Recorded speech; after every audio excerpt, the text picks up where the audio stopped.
Karibu katika episodi ya 3. Katika episodi hii ya 3 tuliweza kuona bidada Seri akiwa amekaa na kundi la wanajeshi akiwaambia kwamba wamsaidie kuweza kuondoka ndani ya nchi ya Korea Kaskazini kuingia Korea ya Kusini, kwa sababu anahisi mwamba Jong-ya hana cheo cha kutosha kuweza kumtoa yeye nje ya Korea Kaskazini. Basi taarifa hizi zikamfikia mwamba. Jamaa alicheka sana akasema, mimi sina nguvu, sina cheo cha kutosha eti Hasa hapa katika kijiji cha mipakani kuna mwanamke mmoja ambaye ni mke wa kanali wa jeshi. Kama unavyojua, kanali ni mkubwa kuliko hata captain, na hawa wanawake wote waliopo katika eneo hili wote ni wake wa mapolisi, yani wanajeshi wa mipakani. Kwa hiyo sasa huwa wanatamaniki sana waume zao waweze kuongeza vyeo. Kama tu ukiweza kumfurahisha huyu mwanamama mke wa kanali, basi mume wake wanapanda cheo. Kwa hiyo huwa wakina mama wanakusanyikaga na kwenda kumpa zawadi kama zote. Akifurahia zawadi yako, basi mume wako kesho yake unasikia amepandishwa cheo jeshini. Hasa kwa kuwa stori zimetapakaa hapa mtaani kwamba bidada Seri ni mke wa mwamba Jong-yang, basi moja kwa moja naye akaanza kujipendekeza kwa huyu mke wa kanali ili angalau tu mwamba Jong-yang naye aweze kupandishwa cheo. Hasa kila mama aliyekuja hapa ameleta zawadi, yeye akajikuta hana zawadi. Kaamua tu mwisho wa siku kumpatia huyu mama zawadi ya nguo ile ilikuwa mbaya. Huyu mke wa kanali akasema, ni nguo gani umeniletea? Kwanza fashion yake ya zamani. Lakini bidada akasema, hujajua tu, ngoja kwanza nikueleze upekee wa hii nguo. Haya malinda karibu na shingo yanamaanisha ukuu wa mwanamke wa kipekee katika dunia. Kwa hiyo wewe ni mkuu sana. Sema kwa kuwa ujioni ndio maana unaona hujapendeza, lakini sisi tunaokuona mpaka tunakutamania ujue. Bidada alimpamba sana mke wa kanali. Mwisho wa siku mke wa kanali akawa ameingia kingi na kusema kwamba hii nguo imenitoa sana, hata mimi mwenyewe naona nimependeza, nimekuwa kama kabinti ka 2000 eti. Bidada hapa akaamua kupigia kwenye mshono, akasema pia usisahau kunisemea mume wangu kapteni pale aweze kupandishwa cheo. Si unajua tena mume wangu tena ajikongoja, anajituma sana kwenye kazi. Utaongea na mume wako basi. Kwa hiyo mchongo mzima unaonekana huko hivi. Yaani kanali anaonekana kwa mke wake amekufa, ameoza. Yaani mke wake akimshauri tu kitu ndicho ambacho kinafanyika. Asa mwamba Captain Jong yake aliporudi nyakati za jioni nyumbani, si akakuta bidada hayupo. Kumbe bidada yuko kwa mke wa kanali bize sana kumpamba ili mwamba aweze kupandishwa cheo. Mwamba kazurura sana na kabaiskeli. Mwisho wa siku akakutana na bidada hapa. Bidada akasema, usiseme mimi ni mzururaji, mimi nilikuwa nakupambania wewe uweze kupandishwa cheo ili angalau uwe na nguvu. Mwamba akasema, usiseme sina nguvu, nina nguvu kubwa tu. Basi mwamba akamwambia bidada, panda baiskeli twende zetu nyumbani. Basi bana wakawa wamepakizana kimaaba, yani kama wapenda nao kweli bana. Walipofika nyumbani wanakutana na maafande wakiwa wanapika mandazi. Mandazi yanapikwa kwa kuchomwa. Bidada Seri alishangaa sana, akasema, ni wapuzi mnafanyaje hapo? Akasema, bana tunapika mandazi. Mandazi gani hao mnapika kwa kurushia moto? Na mwamba mmoja alisema, usiujaji uzuri wa kitabu kwa cover, angalia ndani usome, je kuna madini? Basi mwamba akamwonyesha bidada andazi moja tu. Bidada akagundua ile andazi ni tamu sana. Ile andazi limepikwa kwa mafuta ya bunduki, lakini bado la ukweli mno. Ikabidi bidada aonje na kakinywaji kidogo. Basi akapewa kagongo, akajaribu, akaonja tena, akaonja tena, akaonja tena, akajikuta anaanza kupola mpaka za masoja wengine, akanywa gongo za watu wote. Bidada alishangaa sana, hichi kinywaji mbona kule kwetu hakipo? Kumbe bana hichi ni kinywaji cha wagumu. Kesho mapema na alfajiri, baada ya bidada kunywa tungi sana, basi mwamba akawa amemwandalia kahawa, bidada akawa amekunywa pale. Sasa mwamba wakati anaondoka, bidada alimwekea kalama fulani ka I love you kwenye mkono wake wakati anamuaga. Na bahati mbaya mwamba Captain Jong-yang hakuweza kuelewa bidada kile kialama alikuwa anamaanisha nini. Ikabidi kwenda kuuliza kwa mashikaji zake. Msoja wa kwanza akasema, inaonekana bidada anataka kuja kukuvurunda akuminye kama hivi anavyoviminia vidole vyake kwa sababu umemwacha Korea Kaskazini. Mwingine akacheka akasema, hapana, hamaanishi hivyo, anamaanisha anataka kukupa moyo wake. Hasa msoja mmoja ambaye akili zake ni kama za kipepeo hivi, yani jamaa huyu akili zake sijui zikoje, akaanza kusema, sasa akimpa moyo bosi wetu itakuwaje? Si atakufa? Lakini sio kwamba anataka kumpa moyo huo, na inamaanisha kwamba anampenda kapteni. Mwamba Captain Jong yake alishangaa sana, ananipenda?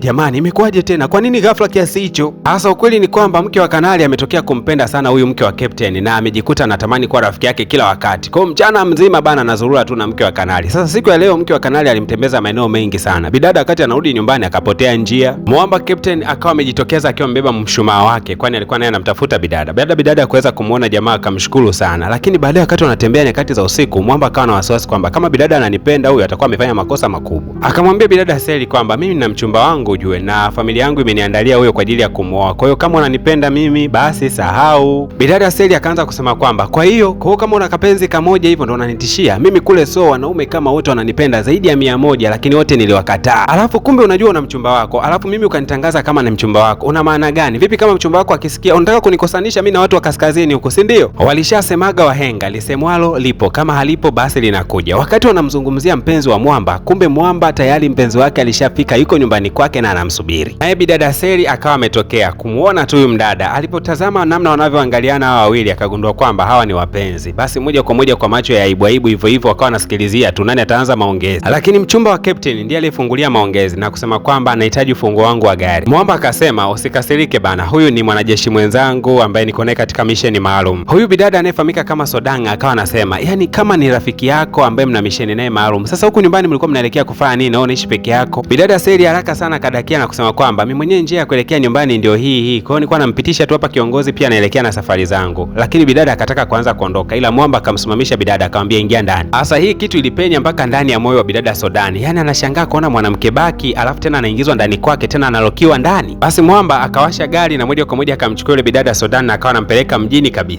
Walipoweza kufika mjini, mtu wa mapokezi akawa anawafundisha mahaba. Jamani, nyinyi mnajua miaka 7 mmeweza kupotezana. Kwa hiyo ni muhimu sana sasa hivi mmeweza kukutana, mkawa mnapendana, mkawa mnakumbatiana. Jamani, mwe mnatabasamliana basi. Mbona mmenuniana? Hasa huko alikokuwa anaelekea ni kwa kina bidada Sodani. Kwa lugha nyepesi ni kwamba Mwamba alikuwa anaelekea ukweni kwao. Sasa mpaka wanafika ukweni, minuniano kama yote. Bidada alichokiona kule nyumbani kwa Mwamba aamini kabisa. Basi bana, wazazi wa bidada Sodani wakaanza kuzungumzia masuala ya ndoa yao hawa wawili. Lakini wanazungumza masuala ya msingi, ila Mwamba yuko bize kuangalia tu saa kwamba amechelewa sana kurudi nyumbani. Naye huku bidada Seli nyumbani, kila wakati upepo ukipuliza tu anahisi Mwamba ndo amesharejea. Akichungulia dirishani, Mwamba bado hajarudi. Akaanza kuhesabu, na hesabu 1 mpaka 10 atakuwa amesharudi. Lakini mara ya mwisho bidada alisikia hodi nyingine. Alipokwenda kufungua, alishangaa kuona wale wamama wa kwanza kabisa waliokuja kumtembelea mwanzoni. Hawa kina mama bana ni wambea. Wamejua kabisa kwamba mchumba wa Mwamba amesharudi. Basi walijisikia vibaya sana kwa sababu huyu alishaanza kumzoea na alishaanza kumpenda. Basi wakanunua pombe kama zote, walianza kunywa sana siku. Na hauwezi kuamini kabisa bana, bidada alisubiri kutoka hizo nyakati za usiku mpaka palipoweza kukucha. Ile jamaa anaingia tu ndani, bidada akamwambia stop, usivuke huo mpaka niliouweka, usivuke. Unaweza kuniambia ulilala wapi wewe mwanaume? Jamaa akasema nilikuwa kukuhangaikia masuala ya scholarship kwenye mashindano fulani hivi. Haya mashindano ukiweza kushinda basi unaelekea nchi za Ulaya. Kwa hiyo lengo langu ni kwamba ukishinda haya mashindano ukielekea Ulaya, wewe utatokea Ulaya, utaelekea Korea Kusini yako kama kawaida. Yaani bidada Seli akisikiaga tu Korea Kusini basi moyo wake unayeyuka kabisa, akaanza kusema ndo maana nakupendaga wewe mwanaume. Sawa? Sasa bana, yule mtu ambaye Mwamba alimsaidiaga kipindi kile alipokwenda kununua nyama na akawa ameporwa na vibaka. Yule mtu bana, kumbe alikuwa na uwezo wa kusikia mazungumzo yote ambayo Mwamba Captain alikuwa anaongea na bidada kuhusiana na hiyo safari ya kuelekea Ulaya, afu baada ya kutoka Ulaya ampeleke mwanamke huyu Korea Kusini. Na bila kupoteza wakati, moja kwa moja akatimba kwa Mwamba Seochong, yule mtu ambaye ana uadui mkubwa sana na Captain. Basi moja kwa moja akampasha umbea mzima. Hasa bidada Seli safari yake kuelekea Korea ya Kusini sasa hivi ni ya uhakika kabisa. Akaenda kuulizia bei ya nguo, lakini kule dukani wakasema kwamba wewe huwezi kununua nguo kama hii bana, ni bei sana. Bidada kwa mara ya kwanza aliweza kuexperience namna ambavyo maskini tunapitia hali ngumu huku mitaani. Yaani kumbe eti watu wanashindwa kununua nguo wakati yeye kila nguo anayotakaga duniani huwa ananunua tu na hajawahi kushindwa. Lakini hapa hana hela kweli kabisa, pesa hana. Akachukua saa yake akapeleka dukani kwenda kuiuza. Akashangaa huyu Mwamba ambaye ananunua hii saa ananunua kwa kuipima kwenye uzito. Alafu akamwambia hii ni 8,000 tu. Bidada alishangaa akasema unasemaje 8,000 wakati hizi saa ziko 5 tu duniani? Hii saa inauzwa milioni 45. Mimi hata ukiniachia milioni 5 tu kwangu fresh, kwa sababu mimi nataka ninunue tu nguo na vitu baadhi vya kuweza kusafiri navyo. Lakini Mwamba akakazia hapo, mama ni shilingi 8,000, kama utaki 8,000 nenda nayo hiyo milioni 45 yako. Bidada alijitahidi sana kumwelimisha huyu muuza duka, akamwambia kwamba enda kaulizia hata kwa sehemu nyingine watakwambia thamani ya hii saa jamani, ni bei kubwa. Akasema sisi tunanuaga vitu kwa kupima kilo mama, labda kwa sababu umejieleza sana inaonekana una shida, ndakupatia shilingi 12,000. Sawa, ndo bei yangu ya mwisho. Mwisho wa siku bana, bidada akapewa kwa shilingi 12,000 saa ya milioni 45. Yaani hata kama niko Bongo hili swala limeniuma kwa kweli. Huku upande wa pili ni maumivu juu ya maumivu. Mwamba Sochang, yule afande ambaye anabifu sana na Captain, alikuwa amemkamata mmoja kati ya afande ambaye ana ujirani sana na Captain. Alimtembezea kichapo kizito akisema kwamba niambie huyo bidada anatokea Korea Kusini au atokei Korea Kusini, na kama anatokea Korea Kusini, je, huyu ni mpelelezi au sio? Lakini Mwamba aligoma kabisa kutaja. Basi Captain dakika za mwishoni sana akaja kumchukua rafiki yake akamrudisha nyumbani. Sasa wote wanne wamegongeka vibaya mno, kila mmoja ana ngeu kama zote. Wakiwa wanapata msosi, basi bidada akasema kwamba naomba niwapatie zawadi wote kwa namna ambavyo mmejitoa kwa ajili yangu. Najisikia hatia sana. Akawaonesha kile kialama cha moyo. Sasa ndo wakabaki wanashangaa. Hii alama ya moyo si hata Captain alioneshwa. Hapa ndo akagundua kwamba Captain wao sio kwamba anapendwa yeye peke yake, bali wote wanapendwa na upendo wa bidada ni wa kawaida tu. Kesho yake ndio siku ambayo bidada anatakiwa kwenda kushiriki mchezo. Baada ya kushinda huo mchezo, moja kwa moja atasafiri kuelekea Ulaya. Basi wakiwa kwenye treni, Mwamba amenuna sana, lakini bidada alikuwa na menya mayai anaendelea kupiga moja baada ya jingine. Lakini ghafla ghafla tu treni ikawa imesimama, na hii ilitokana na kwamba treni haikuwa na nguvu sana ya kuendelea kusukuma kwa muda wote. Taarifa iliyotolewa ni kwamba kichwa kingine cha treni kitakuja mara baada ya masaa 10 kuanzia sasa hivi. Kwa hiyo ndio watakwenda kufika huko katika maeneo ya mashindano. Mwamba alikuwa anavunga sana kula baada ya kusikia kwamba treni itakaa hapa masaa 10. Akaanza kupiga naye yai moja baada ya jingine. Lakini wakiwa kwenye treni, bidada alishuhudia kundi la watu wengi sana wakiwa nalikimbilia lile treni. Na Mwamba akasema kwamba hawa ni machinga wadogo ambao huwa wanauza bidhaa zao mara baada ya kuona treni imesimama. Walikaa hapo bwana